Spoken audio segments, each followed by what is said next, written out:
How's it going, everybody? Welcome to the Alexo channel. My name is Alex, and welcome to a new series that I'm doing called Quick Thoughts. So basically what Quick Thoughts is going to be is it's going to be a show that I do weekly in addition to the music reviews, where I talk about an album or whatever, something that came out that I don't really want to do a full review on, but I still want to give my thoughts on, hence Quick Thoughts. And today I've decided that the first one that I'm going to be doing is going to be Car Seat Headrest's new live album that came out this Monday, Commit Yourself Completely. And if you know me at all, and if you saw my review of Car Seat Headrest's Twin Fantasy, which, let's be real, you probably didn't, so link in bio, go check that out. That was an album that I enjoyed quite a bit, and I enjoy Car Seat Headrest quite a bit. So when I knew that they were going to be announcing this live album, I was like, okay, I should probably go and check this out. So I did, and I'm still not really sure what to think about it. I wrote down some notes right here. I guess the camera's not really going to show that. So I'm going to go through some of these notes. We're going to talk about the album, and I'll let you know what I think, and then we'll be out of here in about hopefully 5 minutes or so. So the first thing that I want to talk about is the fact that on this live album, I think that most of these recordings are inferior to their studio versions. So the Cosmic Hero recording, The Drugs with Friends, Bodies, Cute Thing, Drunk Driver / Killer Whales, Destroyed by Hippie Powers, all of these, you can hear a better version of it on the studio album. And that's a little bit of an issue because that is 6 out of the 9 songs on this hour-long recording.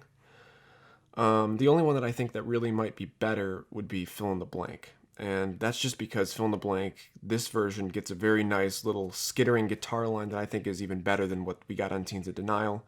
I think that it gets a lot of energy from that, and I really do enjoy that version quite a bit. I don't think I'm going to be listening to it more than I listen to the studio version, though, because I think that the studio version obviously is going to be a lot more cohesive in the context of Teens of Denial. I think the Ivy cover is pretty good. The Ivy cover is a Frank Ocean cover, and it's a bit minimalist. It's only the guitar and Will's voice. And I think that he does a very emotional rendition of it. I don't think that it's as good as Frank Ocean's, don't get me wrong. But I do think that it's a good version of the song. I don't really know, once again, how much I'm going to be listening to it in preference to the Frank Ocean version. But it's not a bad version of the song at all. Beach Life and Death is amazing as usual. It's a good way to close the show. I actually did get a chance to see them in September, and I'm going to be seeing them on the 25th of this month. And when I saw them in September, this version of this song was amazing. And for the most part, most of the songs and most of the renditions of songs that they did when I saw them live were pretty amazing. They have an extended tour band with the entire lineup of Naked Giants, their opener. And I wouldn't miss the show if I were you. It's sounding like I'm really not crazy about this live album, which I guess I'm really not crazy about it. But I don't think it has really to do with the fact that they're a weak live band or anything, because they're not. They're one of the better live bands that I've seen, at least on the indie rock front. And this Beach Life and Death recording, which closes it out, I think is pretty amazing. But that's mostly just because the song itself is pretty amazing. So let's see, what else do I got? I've noticed, because I've listened to this about 3 times now, and I've listened to it once on my headphones. These aren't the headphones I usually use, but these are the headphones I use for editing. I listened to it on these, though.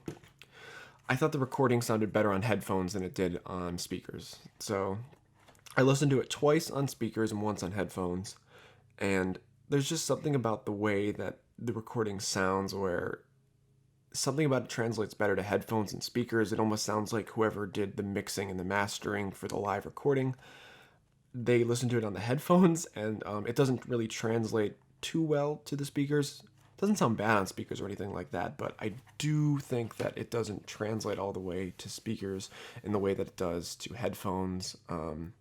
And I listened to them on similar quality headphone speakers. They were both around the same price range. They both sound similar or comparable. And yeah, so that's kind of an issue. If you want to listen to this on speakers, you're probably still going to enjoy it, but the recording just sounds better. It sounds more involved and immersive when you're listening to it on headphones. I'm going to wrap this up in a little bit, so I just want to say that I'm not a fan of the backup singers. They sounded fine live in person, but they sound kind of weird and goofy, especially on the Destroyed by Hippie Powers rendition.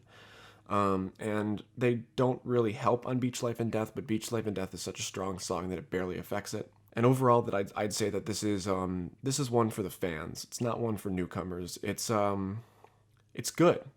It's a good live album.